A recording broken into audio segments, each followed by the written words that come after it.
इसमें क्या है? सामान है कुछ मेरा।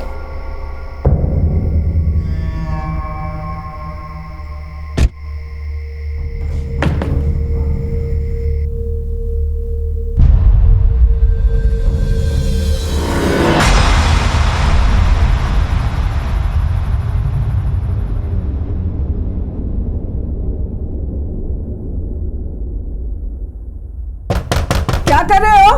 दरवाजा क्यों नहीं खोल रहे हो? अरे अभी सिद्धि कर रहा हूं। विघ्न होगा अगर दरवाजा खोलूंगा तो। दरवाजा नहीं खोल सकता अभी।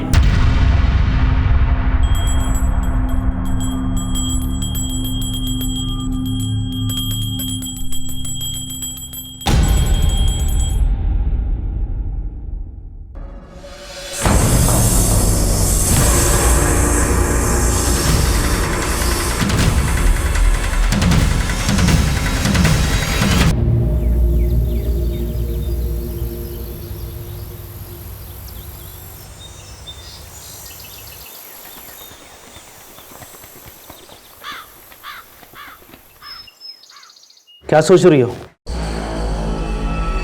मीना दीदी और मोहन जिया जी को गायब हुए 2 साल हो गए, लेकिन अब तक उन दोनों की कोई खबर नहीं है।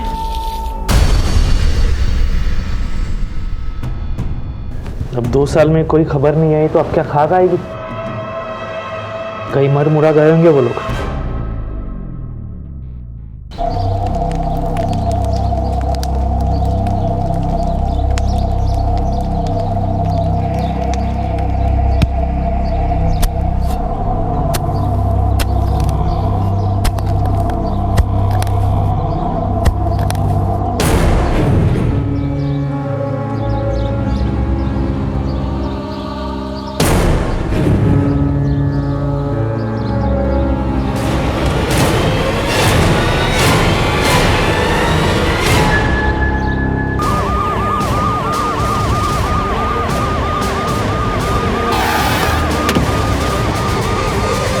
बीच में से हटिए, हटिए।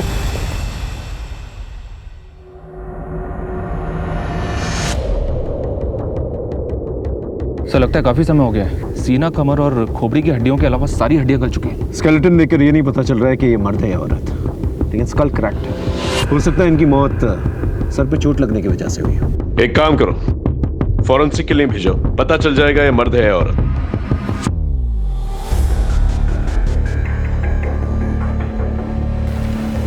ये देखिए सर, ये मिला है। ये तो किसी बैंक का कार्ड है। नाम ठीक से दिखाई नहीं दे रहा, लेकिन नंबर साफ है। पता करो ये किसका कार्ड है। नंबर से पता चल जाए कार्ड होल्डर कौन है। सर इस जमीन का मालिक कौन है? साहब वैसे तो ये ज़मीन सौरभ अग्रवाल की है, लेकिन 2 महीने पहले PWD डिपार्टमेंट ने ये ज़मीन सड़क निर्माण के लिए खरीदी थी। अब देखिए ना, आज ही से सड़क का काम शुरू हुआ और आज ही ये 2 से मिली है। इस पूरी जमीन की खुदाई करवा, देखो क्या निकल कर आता है। और ये क्या नाम बताया इसका? सौरभ अग्रवाल। सौरभ अग्रवाल को पूछताछ के लिए मिलो। सर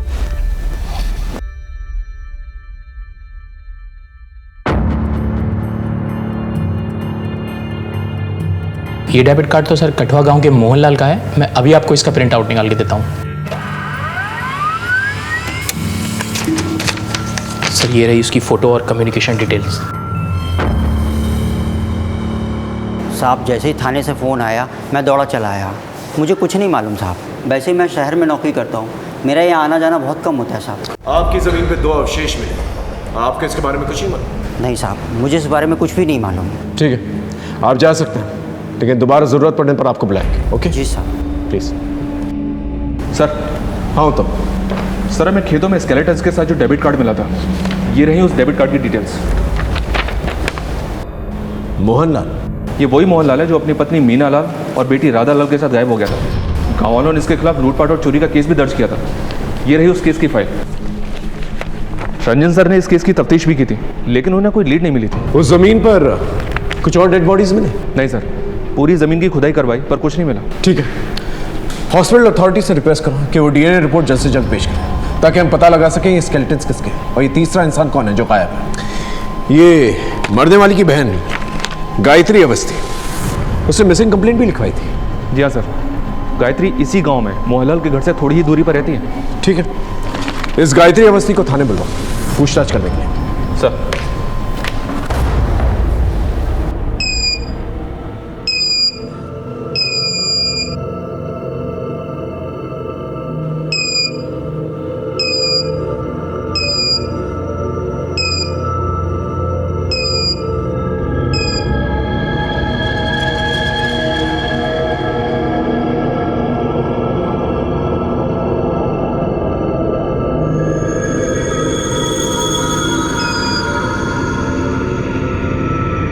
एक्सक्यूज़ मी सर, आप लोग अंदर नहीं जा सकते।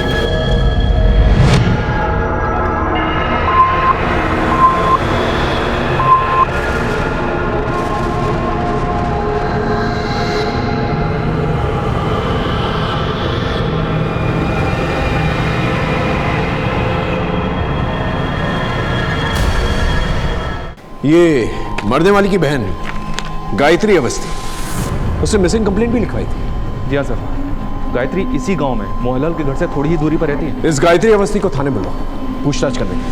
सर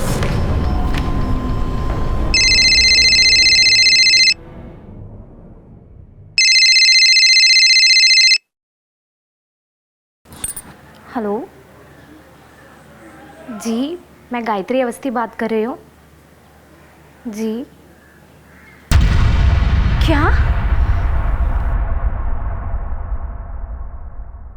साहब, जीजा जी बहुत नेक इंसान थे, पर समय के फेर ने सब बर्बाद कर दिया।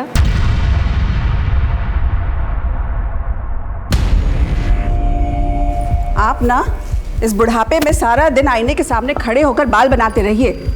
राधा की शादी की चिंता है कि नहीं आपको? लड़की वाले हम हैं, इधर लड़के वालों के फ़ोन पे फ़ोन आ रहे हैं तारीख तय करने के लिए। तारीख उरीख तय करना है कि इस लड़के को भी हाथ से जाने दे। देखो, उन्हें शादी की तारीख तय करने की चिंता नहीं है, उन्हें है दान दहेज की चिंता। हाँ, तो दान दहेज तो देना ही होगा। अरे रीति रिवाज है, पर आपकी करतूतों की वजह से ना आपने सारे दरवाजे बंद कर दिए। अरे कोई दरवाजे बंद नहीं हुए, बेकार की बात करते हैं। कि उसके बाद ये कर्जे वाले दिन, ये खराब दिन, इनसे हमें हमेशा के लिए छुटकारा मिल जाएगा।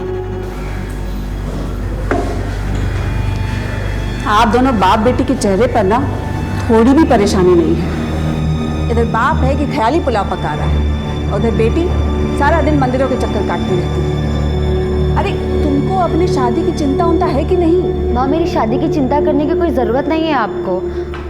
आप जगन को मना कर दो, मुझे भी शादी नहीं करनी है। हे भगवान!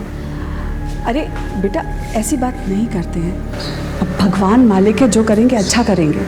अच्छा ठीक है, तुम पहले ना कुछ खा लो, फिर हम राजेंद्र यादव के यहाँ चलते हैं। सुधिया बता रही थी कि उनके यहाँ कढ़ाई का खूब सारा काम आया है, तो हम दोनों माँ बेटी मिलकर कर लेंगे, अच्छा पैसा कमा लेंगे।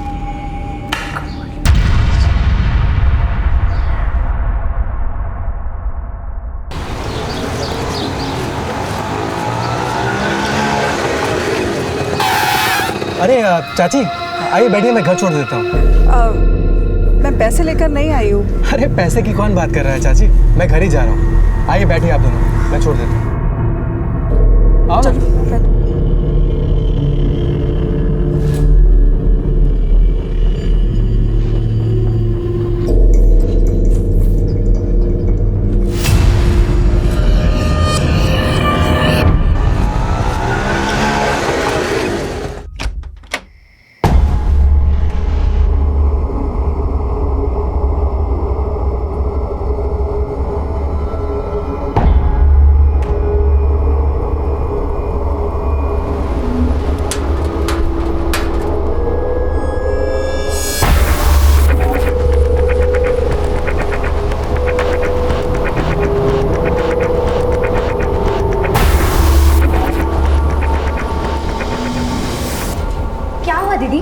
इतनी रात को क्यों बुलाया? गायत्री, देख ना तेरे जीजा जी सांप और नागमणि से बातें कर रहे हैं। जय हो नाग देवता, जय हो। पर ये सब क्यों कर रहे हैं दीदी? उनकी ये अतरंगी काम ना मुझे कुछ समझ में नहीं आ रहा है, वो क्या चाह रहे हैं।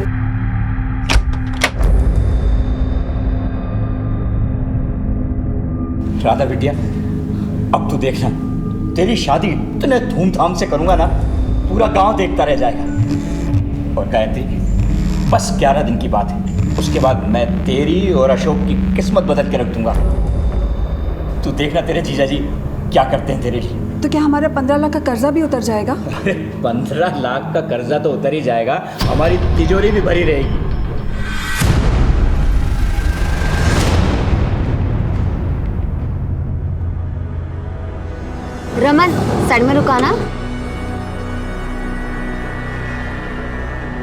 मुझे 1 घंटे बाद यही मिलना, तब तक मैं पूजा करके आती हूँ। ठीक है।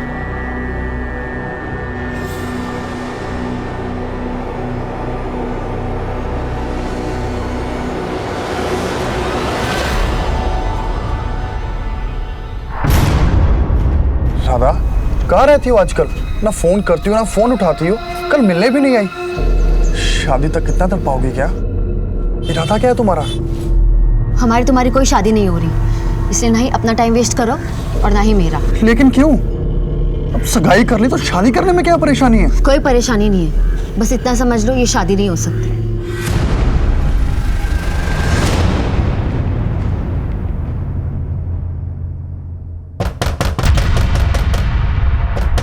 कौन है भाई?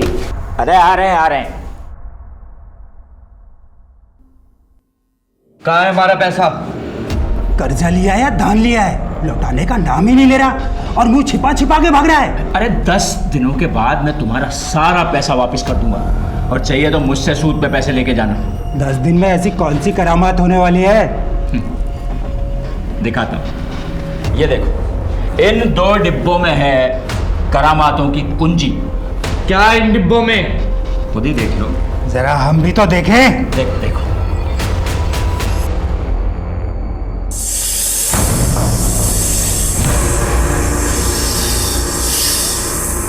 अचानक से सब कुछ बर्बाद हो गया साहब। मीना दीदी, जीजा जी, राधा तीनों गायब हो गए। ना राधा का ब्याह हुआ और ना ही उनका कर्जा चुका और बदनामी हुई सो अलग।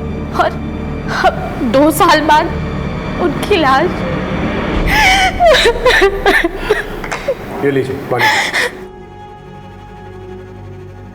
वो स्केलेटन मीना लाल का है ये जानने के लिए हमें आपका डीएनए उस स्केलेटन के डीएनए से मैच करना होगा। फिलहाल आप घर जा सकते हैं, लेकिन शायद दोबारा हम आपको बुलाएं। और इस केस के बारे में अगर आपको कुछ भी पता चले तो प्लीज हमें बताइए। ठीक है सर। एक बहुत ही विचित्र कहानी हमारे सामने आई थी। इस केस में कई सिरे थे और हर सिरे के पीछे कई सवाल। हम हर एक सवाल के पीछे जवाब ढूंढ रहे थे। हम हर एक पहलू को टटोल रहे थे। यहां एक मजबूत दस्तक ये थी कि मोहनलाल को एक सोची समझी साजिश के तहत शिकार बनाया गया था। अब ये कौन था, क्यों कर रहा था और कैसे कर रहा था, इन सवालों का जवाब हमें ढूंढना था।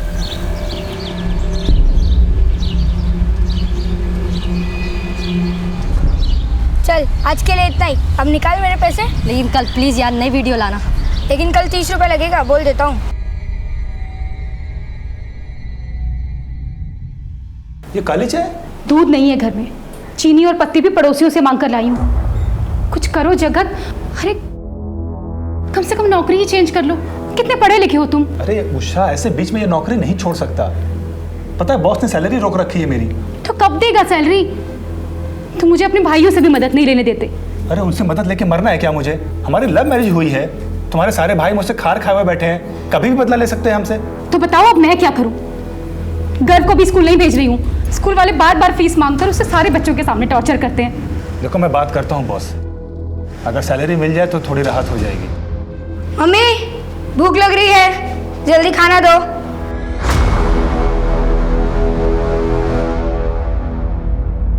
ये रही ग्राम पंचायत ऑफिस की सीसीटीवी फुटेज, जिससे यह साबित हो गया था कि मोहनलाल ने ऑफिस से 3 लाख रुपए की चोरी की थी।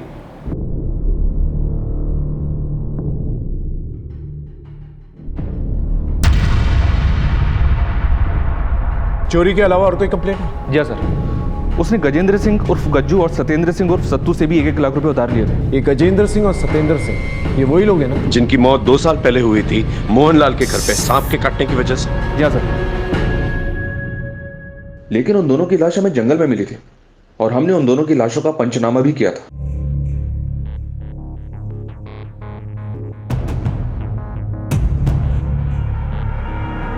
बॉडी को पलटो।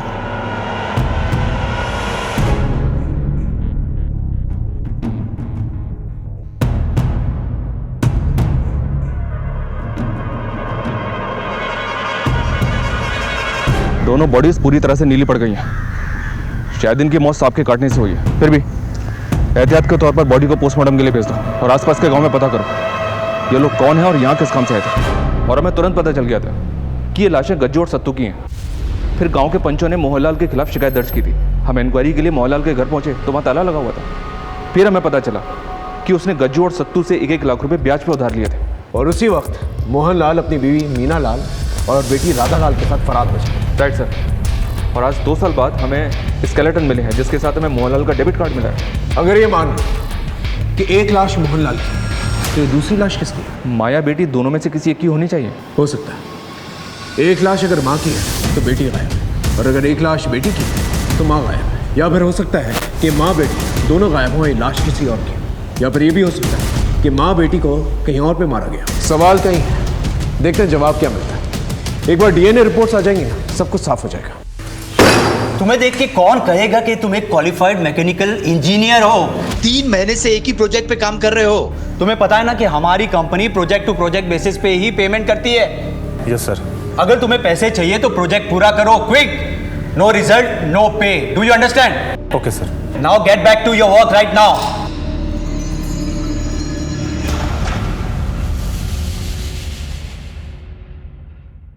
क्या हुआ?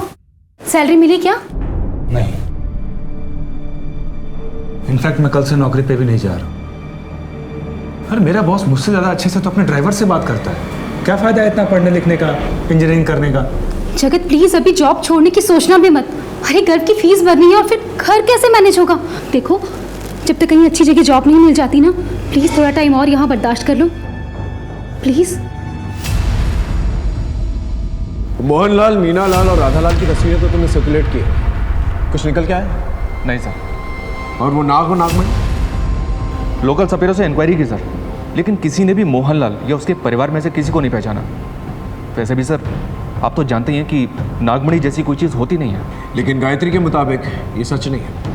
मोहनलाल की आस्था थी इन सब चीज़ों पर। लेकिन सर हमें अभी तक कोई भी नागमणि बेचने वाला या खरीदने वाला मिला नहीं है। तुमने एक बात नोटिस की? क्या सर? गांव वाले जिसको अपराधी ठहरा रहे हैं वही मुझे किसी अपराध का शिकार लग रहा है, क्योंकि इस तरह से उसकी लाश का ठिकाने लगा और फिर सरपंच के ऑफिस से चोरी की रकम का उसके घर पे ना मिलना और ये नागमणि का गायब हो जाना, बहुत सारे डॉट्स हैं जो मिसिंग हैं। वो डीएनए रिपोर्ट का क्या हुआ? अभी तक आई नहीं है सर, लेकिन जल्दी मिल जाएगी। अपने खबरी को गाँव में भेजो, देखो क्या निकल के आता है। Okay sir.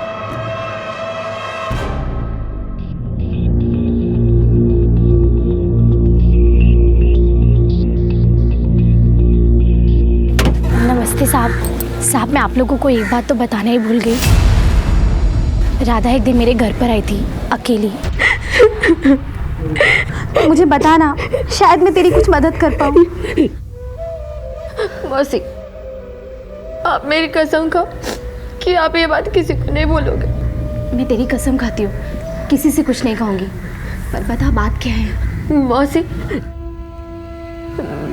मैं पेट से हूँ। क्या? ये क्या कह रही है तू? बाप कौन है इसका? जगन? वो मैं अभी नहीं बता सकती आपको। एक बार सब ठीक हो जाए सबसे पहले आपको ही बताऊंगी।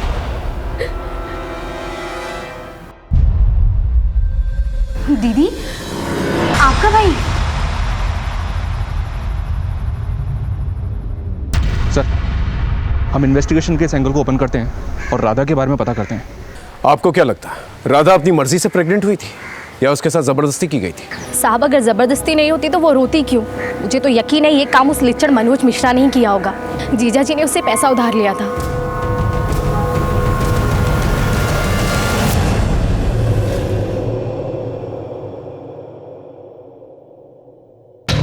राधा कहाँ है? कौन राधा? ज्यादा होशियार मत बन, समझा? राधा मोहनलाल की बेटी जो तेरे कुत्ते की फैक्ट्री में काम करती थी, और वही मोहनलाल जिसने तुझसे कर्ज लिया था। अभी कुछ याद आया है? यहीं पे कुछ और तरीके से याद दिलाऊं? अच्छा वो राधा, वो तो पूरा परिवार 2 साल से गायब है। गायब है या तूने गायब कर दिया है? देख मनोज, हमें सब पता चल गया। राधा तेरे बच्चे की माँ बनने वाली थी। तू शादीशुदा है, कहीं तेरी शादी ना टूटे इसलिए तूने सबसे पहले राधा को मारा। उसके माँ बाप ने आवाज उठाई तो उन्हें मार दिया। क्यों? ऐसा ही है ना? अब सीधी तरह से बता दे, राधा को कहाँ दफनाया तूने? बोल।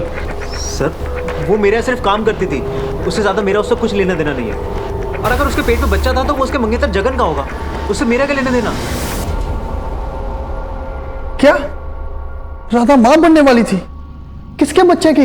ए जगन, ज्यादा नाटक नहीं है। सवाल हम पूछेंगे, जवाब तू देगा, समझा? तू राधा से प्यार करता था, राधा के साथ तेरी शादी होने वाली थी, लेकिन शादी से पहले राधा मां बन गई। इस बात से तुझे गुस्सा आया और इस बात का बदला तूने पूरे परिवार से लिया, है ना? सर मैं कुछ नहीं जानता, और राधा ने भी मेरे साथ बात नहीं करी। मंगनी के 1-2 दिन बाद उसे पता नहीं अचानक क्या हो गया था, कटी कटी सी रहती थी मेरे साथ वो, ना मेरा फ़ोन उठाती थी, जब मिलने जाता तो ढंग से बात नहीं करती थी, वो करनी काटती थी मेरे से।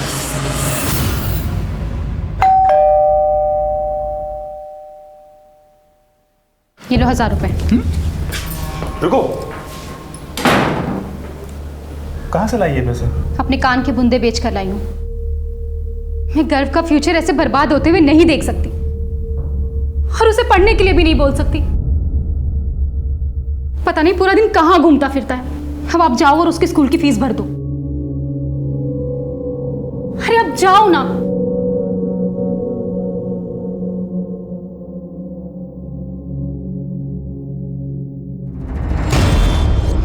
सर, सौरभ अग्रवाल की जमीन पर जो स्केलेटन मिले थे उसकी डीएनए रिपोर्ट आ गई है। गायत्री अवस्थी के डीएनए से यह कंफर्म हो गया है कि एक लाश मीना लाल की है, और दूसरी लाश पर फॉरेंसिक के फेशियल रिकंस्ट्रक्शन के आधार पर उन्होंने कंफर्म किया है कि वो दूसरी लाश मोहनलाल की है। इसका मतलब राधा लाली गायब है। सर, गायत्री अवस्थी की बातों से लग रहा था कि राधा अपनी मौसी के काफी करीब थी। ऐसे में ये सब बहुत अजीब लग रहा है कि राधा 2 साल से अपनी मौसी से मिलने तक नहीं है। इस गायत्री के कॉल रिकॉर्ड से निकलवाओ, देखो कोई सस्पिशियस नंबर निकल के आता है कि नहीं, और उसे क्रॉस चेक करो। Okay right sir. लेकिन सर, एक बात गौर करने लायक, ये सारी घटनाएं एक ऑर्डर में ग्राम पंचायत ऑफिस में मोहनलाल की चोरी करने के बाद हुई हैं, इसलिए गांव के पंचों द्वारा बदले के एंगल को भी रूल आउट नहीं किया जा सकता सर। तुम्हारे रडार में जितने भी सस्पेक्ट हैं उन सब पे नजर रखो। सर, राधा की प्रेगनेंसी को लेकर मेरे दिमाग में एक बात आ रही है, कहीं ऐसा तो नहीं कि राधा की प्रेगनेंसी की वजह से उसके घर में कलह हो गई, उसने गुस्से में आकर अपने माँ बाप को मार दिया और वहाँ से भाग गई, या फिर बच्चा पैदा करने के शर्म से भाग गई और उसके माँ बाप को किसी और कारण से मार दिया गया। हो सकता है। इस राधा की सच्चाई की तह तक पहुंचना बहुत जरूरी है, क्योंकि इसी से हमें पता चलेगा इस केस की दूसरी कड़ियाँ क्या है। Right sir.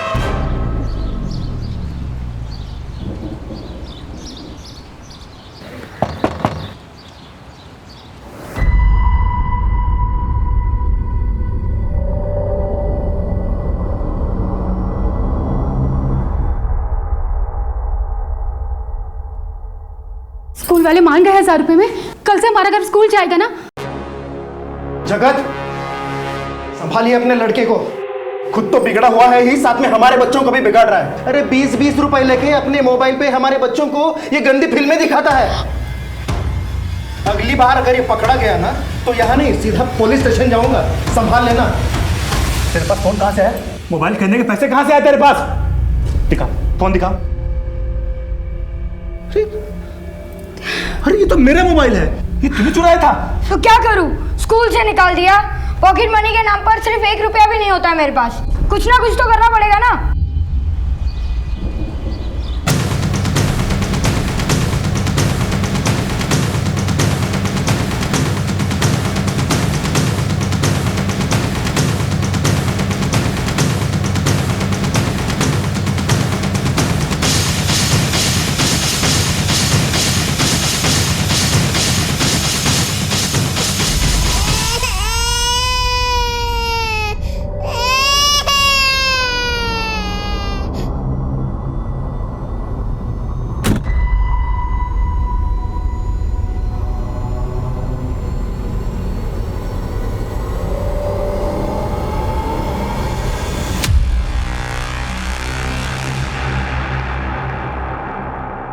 बच्चे का ठीक से देखभाल किया करो।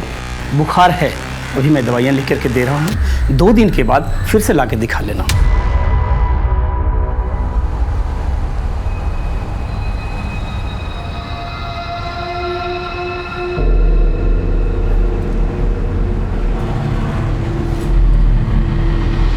सुनो,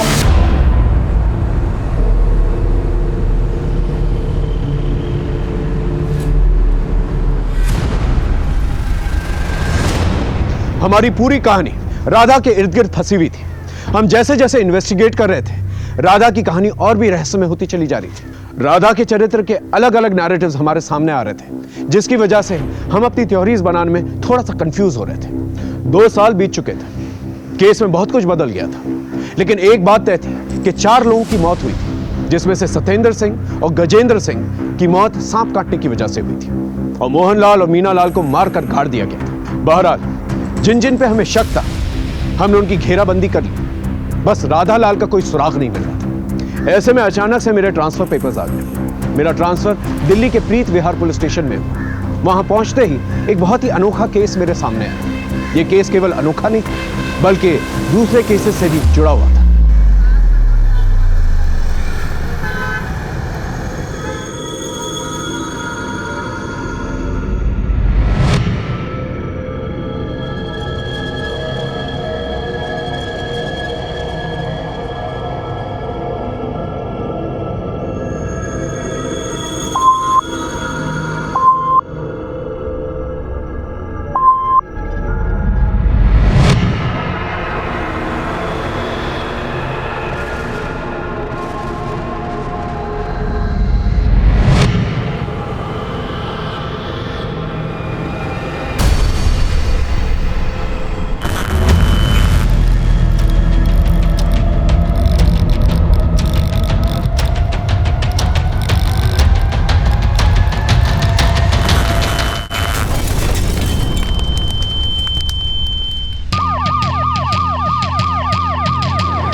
सर, ब्लास्ट हुआ है, 2 लोग मारे गए और 2 लोग घायल हैं। बॉडीज को हॉस्पिटल भेज दिया गया है और फॉरेंसिक टीम को इन्फॉर्म कर दिया, कभी भी आते हो।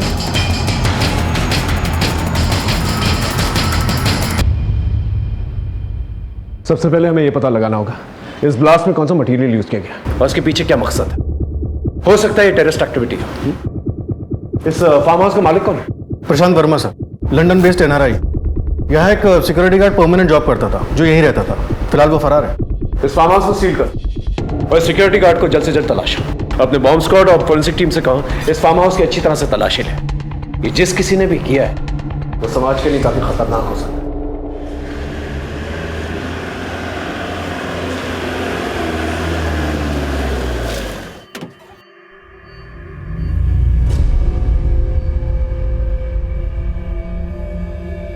Hello sir. Deepak, Harish.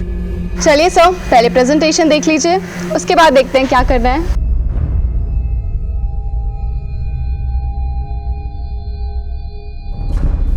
Interesting. इसकी बाजार में क्या कीमत बताई आपने? सर इसकी कीमत 1 लाख करोड़ है। 1 lakh crore? Yes sir. You had it right, sir. It's an investment for generations. हम आपके सर से कब मिल सकते हैं? सर अभी वो बार्सिलोना में इंटरनेशनल सेमिनार अटेंड कर रहे हैं। अगर आप बोलेंगे तो मैं उन्हें एक SOS मैसेज डाल दूंगा। हाँ सर, तभी वो नेक्स्ट वीक प्लान कर पाएंगे आने का। ठीक है, हम उनसे नेक्स्ट वीक मिलना चाहेंगे। कंपनी तो काफ़ी नामी ग्रामी और 2 साल से चल भी रही। और ये देखिए इनकी वेबसाइट पर काफ़ी विदेशियों के साथ फोटोज़ डालें और ये उनके इंटरव्यूज़ भी। और साथ ही में ये खबर है कि इनके कई ब्रांचेज है यूरोप में भी। मुझे तो सब कुछ ऑथेंटिक लग रहा है। क्या कहता है फिर? डील लॉक कर। क्या? सर, फार्म हाउस ब्लास्ट में मरने वाले लोगों की शिनाख्त हो गई। एक का नाम है सुशील कपूर और एक अर्जुन चैटर्जी।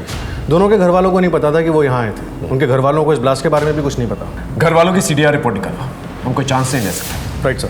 घायलों की स्थिति क्या है? सर वो अब भी बात करने की स्थिति में नहीं है। उनमें से किसी एक को भी अगर होश आ जाता है तो हमें काफ़ी इन्फॉर्मेशन मिल सकती है। हॉस्पिटल के PRO से टच में रहो। और ये ब्लास्ट की इमीडिएट फॉरेंसिक रिपोर्ट क्या निकली? सर ब्लास्ट में मीथेन गैस का इस्तेमाल हुआ था और ब्लास्ट में यूज़ हुए दूसरे केमिकल्स की रिपोर्ट आनी अभी बाकी है। और वो सिक्योरिटी गार्ड जो भागा था उसके बारे में कुछ पता चला? सर उसके पीछे एक टीम लगा रखी है। उसका फ़ोन अभी भी स्विच ऑफ जा रहा है और वो अपने गाँव भी नहीं पहुँचा है। चारों तरफ कड़ी निगरानी रखो और इस ब्लास्ट की तह तक पहुँचना हमारे लिए बहुत ज़रूरी है, वरना ये मीडिया वाले बहुत बड़ा बवाल खड़ा करेंगे।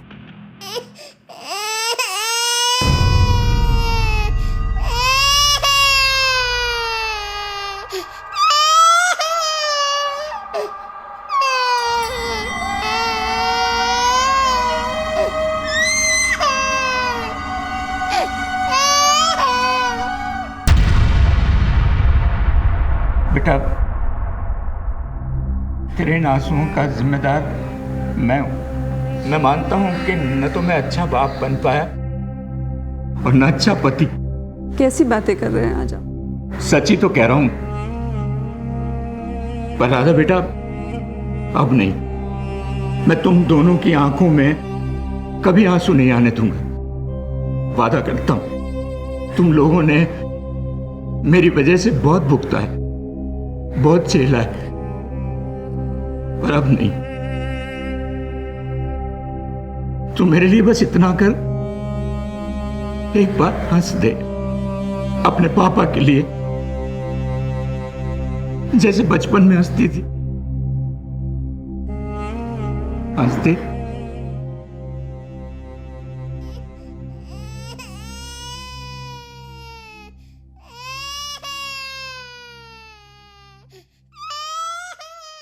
जैसा आप लोगों ने कहा, हमने पूरे 80 लाख रुपए फंड ट्रांसफर कर दिए हैं। That's great sir. हम लोगों ने भी सर को इन्फॉर्म कर दिया है। वो बार्सिलोना से अबू धाबी आ चुके हैं, बस 2 ही दिन में इंडिया आ जाएंगे।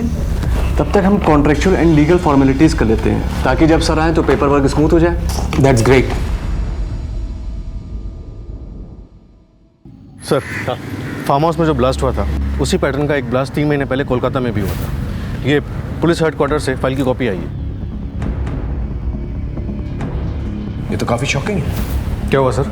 रेडियो एक्टिव ब्लास्ट में जो कंपनी इन्वॉल्व है, उसके बोर्ड ऑफ डायरेक्टर्स में ये जो नाम और ये तस्वीर, ये तो वही शख्स है जिसका केस मैं कटवा में सॉल्व नहीं कर पाया था। सर मोहनलाल। ताज्जुब की बात यह है कि ये 2 साल पहले मर चुका है और ये वेबसाइट 2 साल के बाद बनाई गई है। और जिस मोहनलाल को मैं जानता हूँ, वो एक सीधा साधा गांव का आदमी है। वो गांव से कभी शहर गया ही नहीं, तो उसे रेडियो एक्टिविटी और न्यूक्लियर साइंस के बारे में क्या पता हो? सर जाहिर सी बात है, मोहनलाल के नाम का इस्तेमाल करके कोई नाजायज फायदा उठा रहा है। ये जो कोई भी शख्स है, इसके बारे में जल्द से जल्द हमें पता करना होगा। एक काम करो, कठवा गांव जाकर अपने खबरी नेटवर्क को एक्टिवेट करो। पता करो कि कौन है जो बार बार गांव से दिल्ली जाता है। Right sir. और अब ये एक सीक्रेट मिशन की तरह होना चाहिए। कानो कान किसी को खबर नहीं होनी चाहिए। हो सके तो विजिलेंस डिपार्टमेंट की मदद। इन कल्प्रिट्स को जल्द से जल्द दबोचना होगा। Okay? Right sir.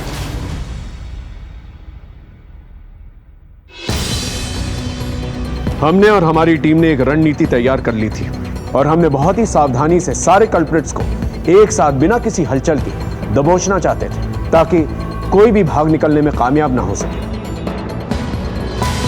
Sir, cyber cell ने इस कंपनी की वेबसाइट की ऑथेंटिसिटी चेक की। उनके हिसाब से इस वेबसाइट का आईपी एड्रेस मोहनलाल के नाम पर ही रजिस्टर्ड है और खबरों ने पता लगाया कि आजकल इन दोनों का दिल्ली आना जाना काफ़ी बढ़ गया है सर। और एक बात सर, इनमें से एक गांव काफ़ी आता जाता है, जबकि दूसरा काफ़ी टाइम से अपने गांव नहीं लौटा है। साहब, यही है वो फार्म हाउस का चौकीदार। साहब मुझे माफ़ कर दो, मैं पैसे की लालच में आ गया था साहब। एक साहब ने आपसे 2 दिन के लिए बंगला किराए पे लिया था, सोचा कि मैं थोड़ा बहुत पैसा कमा लूँ साहब। इनमें से कोई है? सर ये था।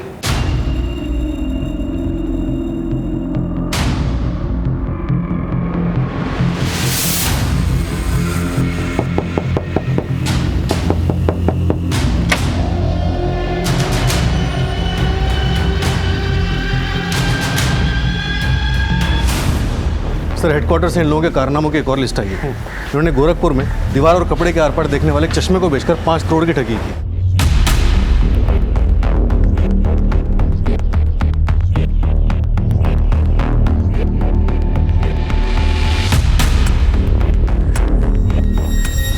चश्मा बेचने के लिए इन्होंने जुड़वा लड़कियों का इस्तेमाल किया।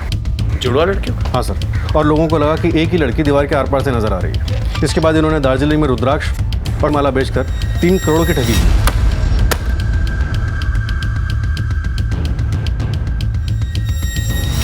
और कोलकाता और दिल्ली के रेडियो एक्टिव ब्लास्ट के बारे में तो हम जानते ही हैं। हमारे यहाँ 4 लोग मारे गए, वहाँ 2 लोग मरते मरते बचे। समझ में नहीं आ रहा कि ये माजरा है क्या। एक जगह पे 2 लोगों की जान को खतरा होता है, दूसरी जगह पे ब्लास्ट होता है। एक बार ये लोग पकड़े जाएं, फिर पूरा मामला साफ हो जाएगा। तो सर अभी हम क्या करें? हेडक्वार्टर्स के ऑर्डर्स का इंतजार करते हैं, फिर ऐसी रेड मारेंगे कि उन्हें भागने का मौका ही नहीं मिलेगा।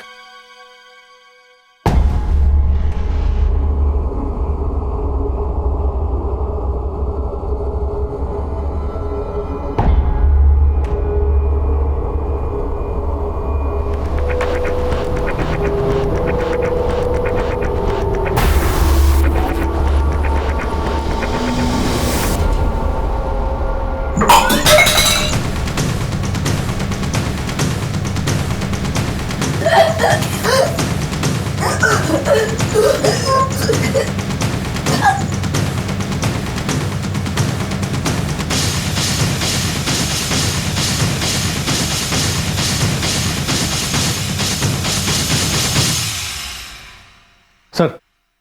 ये रही हेडक्वार्टर से order sheet.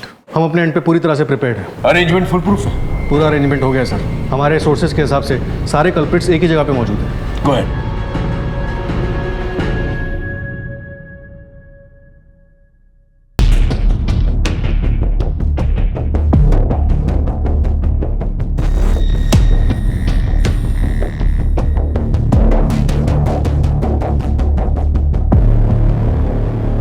Hi, Deepak. Jagat. Harish. Please come.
हिलना नहीं, बस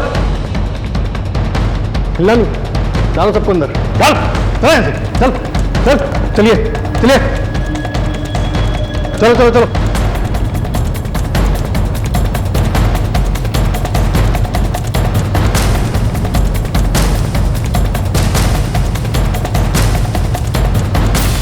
तुम दोनों जीजा साले ना जाने कितने सपनों और जिंदगियों के साथ खेले हो। बेटे को दिल्ली के एनडीएमसी स्कूल में पढ़ाने की औकात नहीं है और आज वो बर्मिंघम के रॉयल स्कूल में पढ़ रहा है। वाह, एक ऑटो रिक्शा चलाने वाला, एयरप्लेन चलाने की ट्रेनिंग लेने वाला है। तुम दोनों ने जो 2 सालों में किया है ना, वो एक हार्वर्ड ग्रेजुएट 10 सालों में ना कर पाए।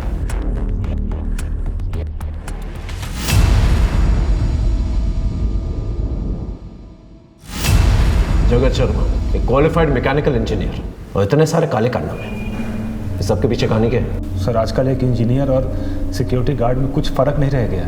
मेरी लाइफ एक ऐसे मुकाम पर आ गई थी कि मेरे पास मेरी बीवी के दिए हुए 1000 रुपए के अलावा जेब में एक फूटी कौड़ी तक नहीं थी।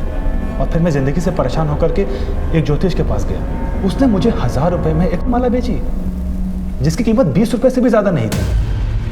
फिर इस घटना से मुझे एक नई दिशा मिली, लेकिन जिस दिन मेरे बेटे ने बिल्डिंग की छत से छलांग लगाई, उस दिन मैंने ठान लिया था। मैंने कहा भाड़ में गया ये इंजीनियरिंग, अब मैं भी ठगी करूंगा।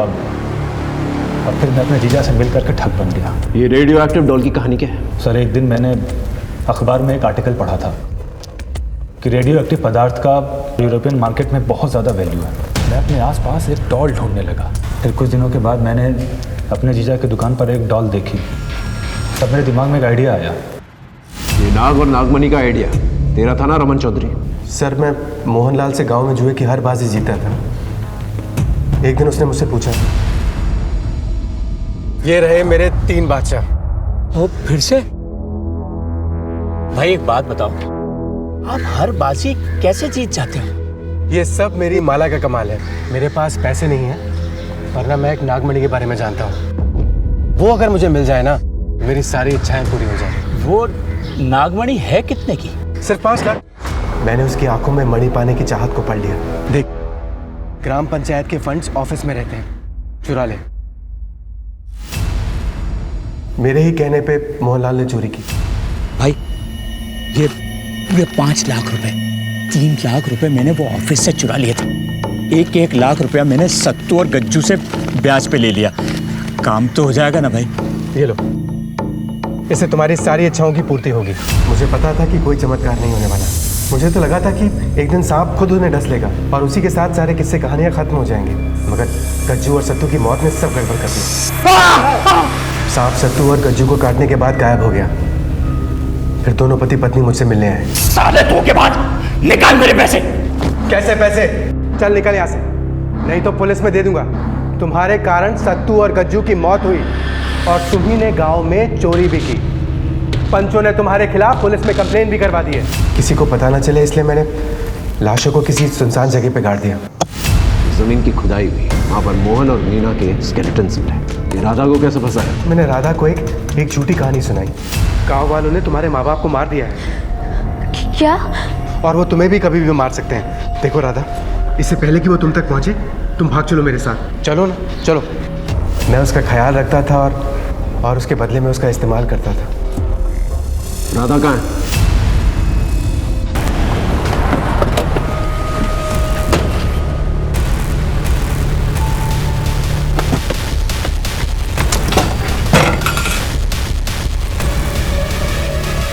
एम्बुलेंस को जल्दी बुला, जा क्विक।